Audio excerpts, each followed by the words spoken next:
gotta do for my own career's sake. What that mean? Meaning I have to save my own career. But I always knew you were different, David. But listen, you're too different from me. Now I heard about buck breaking, I mean from back in the days of slavery.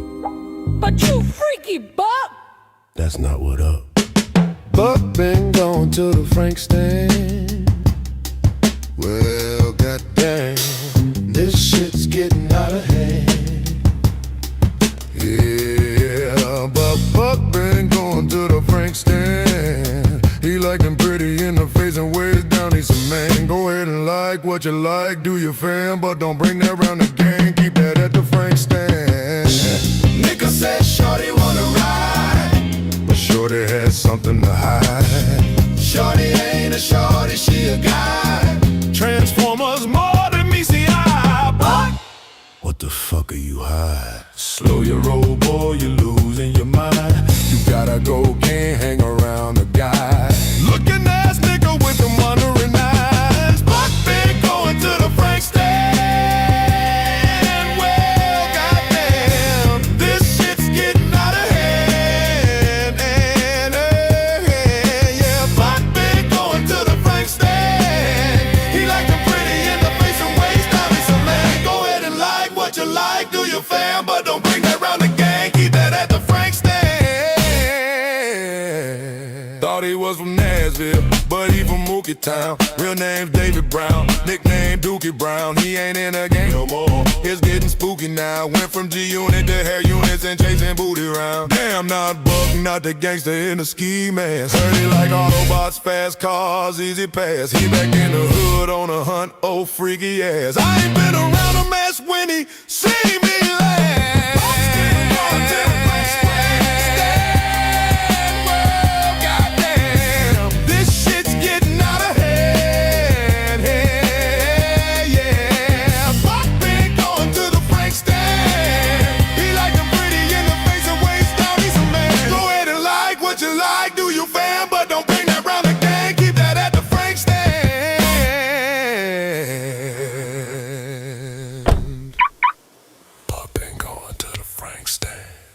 How many times have you been arrested?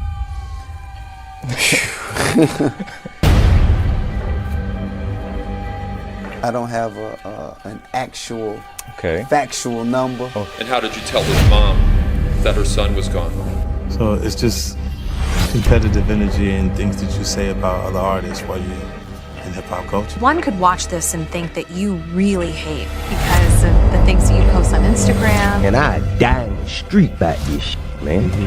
This shit dead ass serious to me. And then when I do rap shit, man, this shit is full of this type. What happens when the internet's most notorious troll stops joking around and really makes a move? You recognize who that is? Yeah, that's Phil. Okay. Oh, that's his body. I felt that, you know, all of those rounds were fired for me, you know. On March 5th, 2026, 50 Cent posted, then quickly deleted an Instagram screenshot with one brutal headline. 50 Cent reportedly developing Surviving T.I. and Tiny documentary. That one post sent the whole rap world into chaos because this was not a meme and it was not just another troll job. This felt like a straight up warning. To really get why that deleted post hit so hard, you have to go back to the moment this whole feud first cracked wide open.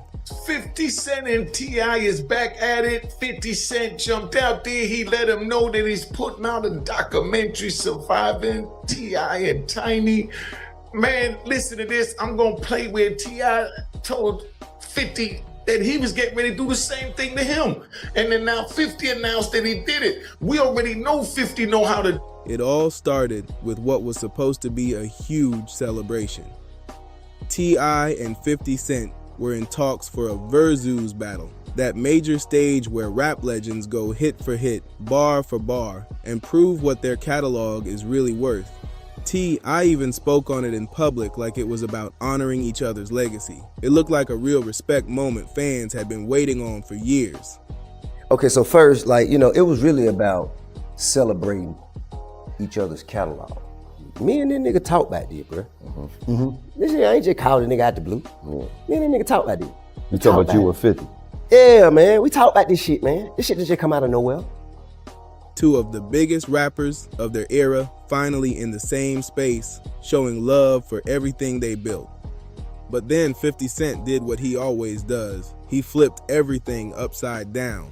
He came out denying there was ever any real agreement, acting clueless in interviews like the whole Versus talk was brand new to him. Then he went even further and hit T.Y. with a wild nickname, calling him King Rat. Because if you're telling, you can't even look forward to going home. It's gonna be hell. Where you going after you get out? The neighborhood ain't accepting that. You bitch ass nigga, we heard you's a rat. Look, even for me personally, my character, they would try to attack my character. They'll say he a rat or he just a snap. Yeah. All you gotta do is ask him who I told him. In hip hop, that is not just disrespect. That is a straight accusation of snitching, one of the worst labels you can put on somebody. He even told T.I. directly to keep his name out. His mouth, no hesitation, I was heated. And he did not keep that energy behind closed doors. He jumped on the $1 Million Worth of Game podcast and spoke on it clear, saying, "We talked about this. We said what we were going to do. When I jumped out there, he act like he ain't know what the was going on." That betrayal hit loud in public, no way to ignore it. And what made it even worse was the timing. T.I.'s single, Let Him Know, was climbing fast, sitting at #1 on urban radio and breaking into the top 40. He was in the middle of a real comeback, reminding everybody why he mattered. Then 50's move dropped right in the middle of that momentum and cast a heavy shadow over everything T.I. was rebuilding. But that social media call out was only the first shot fired. 50 wasn't done, not even close. There's regular hip hop beef, and then there's that level where it stops being about music at all, and 50 crossed that line fast. He went right back to Instagram, the same place he's been playing offense for years, and posted an unflattering photo of T.Y.'s wife, Tamika Tiny Harris. The caption doubled down, telling T.I. to keep his name out his mouth. At this point, 50 Cent should literally rent a wife and kids and have them make diss responses. And the fact that he would actually have to rent a woman and children to like him and to respond on his behalf on for T.I. and Tiny's whole family is telling. But the real message was not even in the words, it was in who he targeted. By bringing Tiny into it, 50 made it clear this was not just rap anymore, this was personal, and he was putting the whole family in the spotlight. I was not about to stay quiet after that. He fired back the way someone at his level does, straight through the music and fast. He dropped multiple diss tracks back to back, including War and The Right One. That's when you got the right one. And be honest with y'all, man, T.I.'s a lyricist, man. T.I. was going. He was barring up on this one. He was barring up. You know what I'm saying? He brought up the Jadakiss situation, you know, when 50 and Jada went at it. Fat Joe, of course, Murder Inc. We all know how historic that battle is to hip hop. You know, the whole house situation, you know, with the burned down house, that whole situation, you know, with you mad at Puff because he was going at your baby mom. So yeah, he was definitely throwing some shots at 50. And to me, at a point, and like I said, I'm a fan of both T.I. and 50 Cent. It gets to a point with like the memes and stuff like that. Like, all right, we're at its limit, in my personal opinion, man. It's time to bar up. And he came sharp on The Right One. On that track, he called 50 a small man in a big shell, a line aimed right at the ego of someone who built his whole image on power and dominance. But the line that really lit the internet up was when T.I. called 50 a 5-0 dispatcher, straight up accusing him of working with federal law enforcement. He even claimed there was paperwork from people locked up that had 50 Cent's name on it. That is not just a lyric. That is a serious claim, the kind that hits way deeper than music and spreads fast. I treated people how they treated us. You know what I'm saying? It wasn't nothing that I wanted to do. It was just something that just had to be done. Domani, also you dropped a record. It felt more, did you get any inspiration from, like, when I heard it for the first time, it reminded me of like Meet the Grams?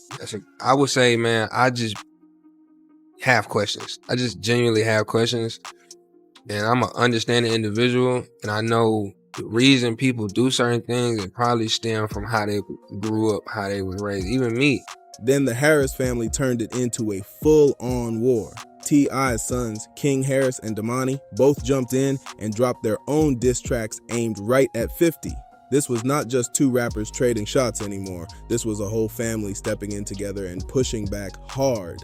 For most people in the industry, that kind of pressure would mean it is time to calm things down, but 50 was already moving in a completely different direction, something way more serious than posts or songs. And the whole industry was about to see exactly what that was, because before the documentary threat even makes sense, you have to understand what 50 had just pulled off and why it made everyone go quiet. When that screenshot started circulating at the end of 2025, it hit different because 50 Cent had just been behind something huge. He served as executive producer on Sean Combs' The Reckoning, a Netflix docu-series that slammed into the culture like a sledgehammer. The series shot straight to #1 on Netflix the moment it dropped, diving deep into the serious allegations surrounding Sean Diddy Combs, along with years of industry behavior people whispered about but never saw exposed on that level. It quickly became the most talked about documentary of the year, and 50's fingerprints were all over it.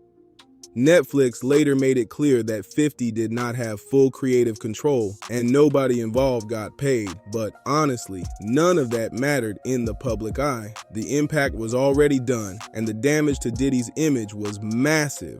What 50 proved with that move changed everything. He showed that a documentary can hit harder than a diss track, last longer than any legal battle, and do way more damage than all the social media talk combined. It does not fade away. It sits there on a platform, keeps getting shared, and follows you everywhere. So when 50 posted that now deleted screenshot hinting at a T.I. documentary, his caption made everybody stop scrolling instantly. He wrote, "Remember how quiet I got before the Diddy doc? Dame thought I wasn't coming." That message did not need any explanation at all. He was not talking about dropping a song, he was talking about doing to Clifford Harris exactly what he just did to Sean Combs. But now, since 50 posted that he's doing the documentary, maybe you believe him. He just posted it this morning. But anybody in the loop knows that T.I. and Tiny have had several allegations of SA.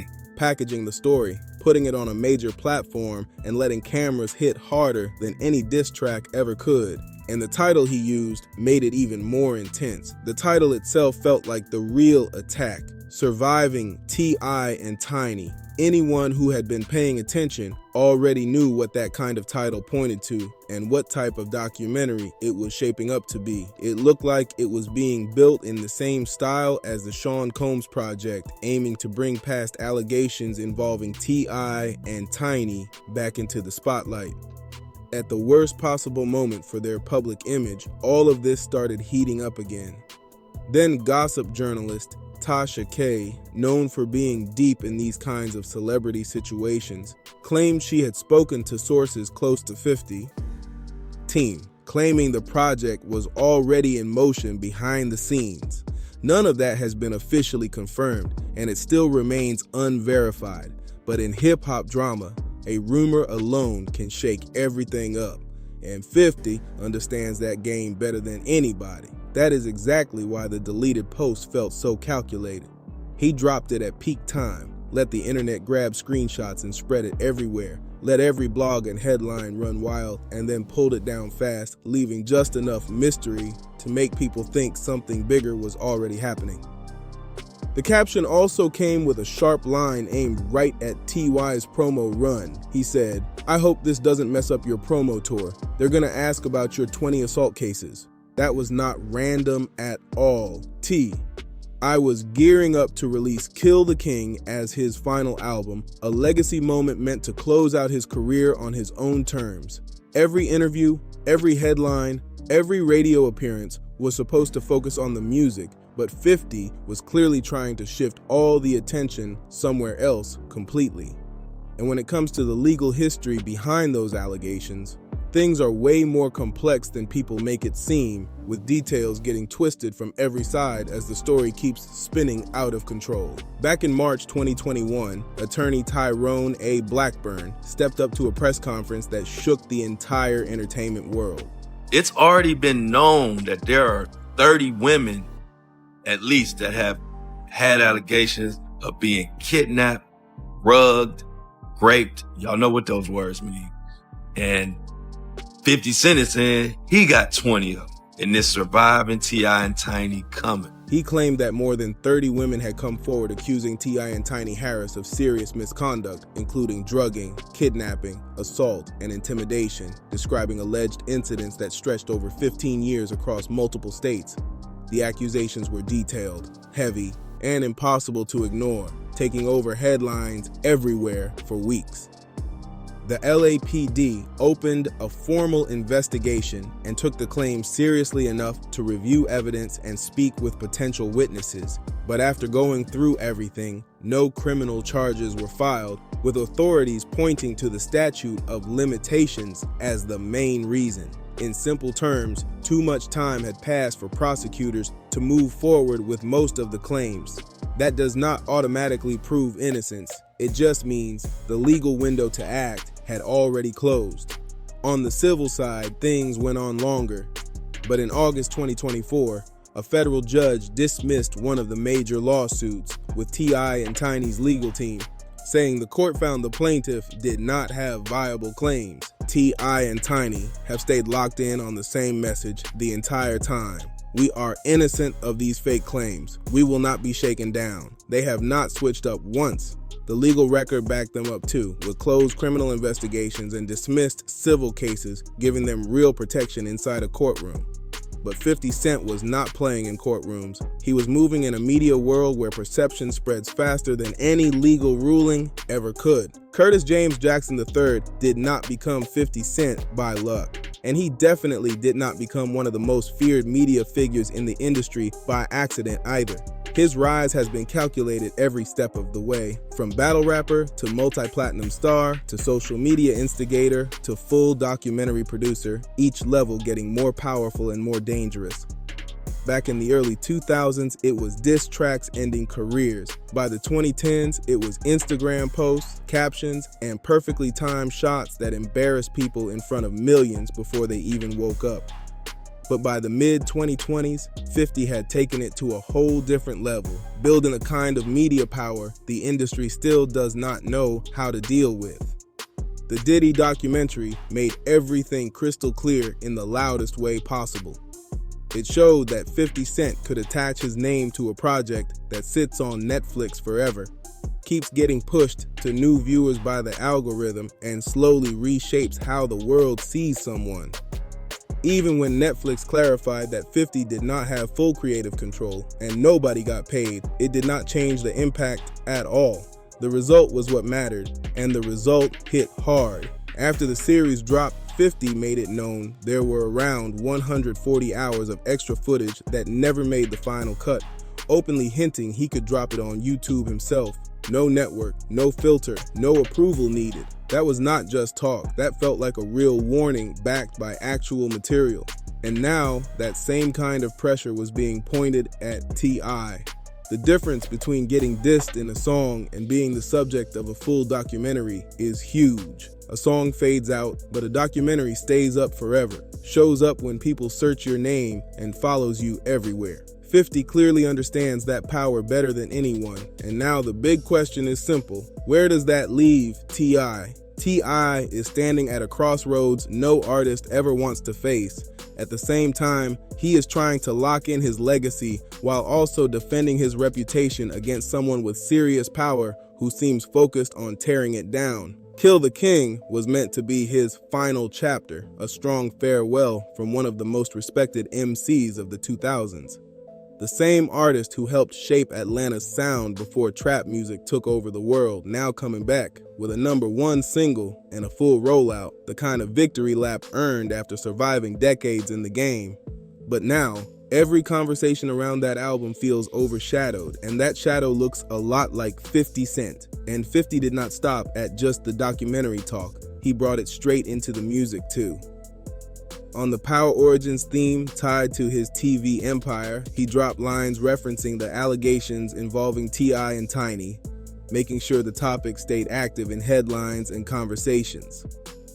The documentary itself has not been officially confirmed, no network has announced it, and there is no release date anywhere. But 50 has built something powerful over time, credibility behind his moves. When he went quiet before the Diddy documentary, people did not take it seriously at first. Now, nobody is laughing at all. So here's the real question that stays with you even after this video ends. Is 50 Cent really a fearless truth teller calling out powerful figures over things the legal system could not fully handle? Or is this a personal grudge playing out on a massive stage with resources and influence being used to push allegations that courts have already dismissed? All inside what was supposed to be just a rap rivalry. The line between justice and revenge has never looked this blurred, and T.I.'s entire legacy might depend on which side of that line 50 is really standing on. Drop your thoughts in the comments below and let your voice be heard. If you rocked with this breakdown, make sure to like, share, and subscribe to Dripzine to support the channel and help it grow. Appreciate you for watching.